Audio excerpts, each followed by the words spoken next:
Hello everyone, it's Bob Butera with the YogaLife Institute with the Lesson 2 of the meditation course for the summer 2010.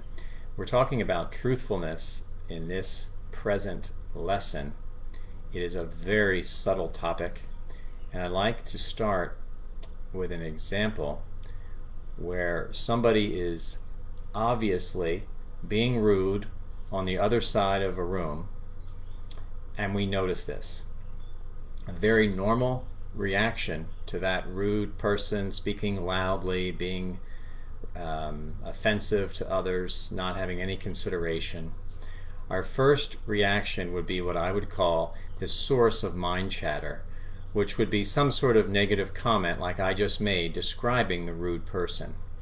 It's very normal. Almost everybody would have a similar reaction. What happens to us, however, is how we couch that reaction. You know, we notice the rude person on the other side of the room, and we have this acknowledgement of that. What happens next is very interesting. We hold on to that thought. We may go further into judging them, saying that they're a bad person or they're immature. And at that moment, we have a good case of mind chatter. Now, this can happen all day long with a variety of circumstances, you know, that stress emanates from: traffic, busyness, work, children, you name it. We'll have all these thought patterns that we're actually generating from situations that we interpret to be bad or to be stressful. Now, when you think about the truth, well, you could argue that that's factually true, that person is rude. Well, when you take that person away and you start to sit quietly that night to meditate, you have memories of thoughts about rude people and stress and traffic and all these other things.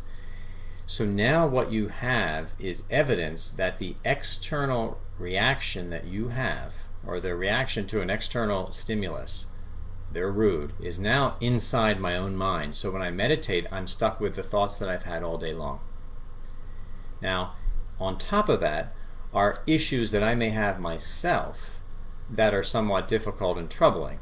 So you'd have to argue, why would I want to close my eyes and be alone with my own thoughts? It wouldn't be very pretty. It would be disturbing. And that is, again, one of the reasons why I think we don't sit down to meditate, because it feels disturbing because we've had these situations happen to us. So the first thing we want to do is to accept and understand that I have them, you have them, our neighbors have them. It's a normal human experience. What we can do now as a meditator is take the second step and understand the roots of our reactions. We did some of that in lesson 1. But as a process of finding the truth, we have to see our opinion in the truth. So we start to look at the same situation objectively. Now, this step is often forgotten. It's the psychological step. It doesn't need a psychologist for an everyday event. It just needs a little time and reflection. Now, as you figure out the roots of that, the charge decreases. That person's rude. I was taught never to speak loud in public. I believe that it's appropriate to speak quietly like I do and let everybody enjoy themselves together. Well, there's my belief pattern that I hold strongly. And what I would then say in that moment is that belief pattern is creating mind chatter and judgment. So we want to tweak it a little bit.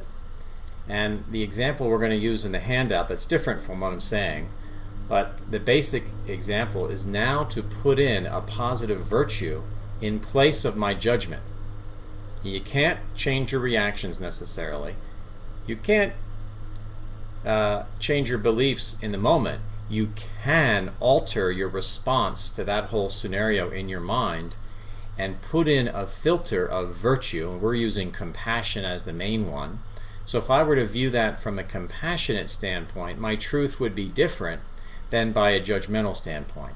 I would think, that person is, raised in a certain way where they didn't understand basic manners and there's a crisis going on. I'll give them the benefit of the doubt. Whatever the case may be, I'll have a very compassionate thought about them. Now, when you sit down to meditate, you do go through this process. You then have a negative thought in your mind when you meditate. which would normally cause us to think meditation is really bringing up negative thoughts. Well, now, with compassion as our friend and our truth, I have a negative thought or a disturbing reminder of stress, and I bring compassion to the equation. And now I'm meditating and I'm feeling compassion, even though my thoughts, some of them could be negative. My response becomes compassion or love or kindness or patience. So that's what we're talking about by using a virtue to alter our lens to reality and therefore bring us closer to truth and away from egoism and judgment. I was trying to give us the depth side of today's lesson in a nutshell. There's a bunch of exercises that you can read about in the lesson. Have a great week.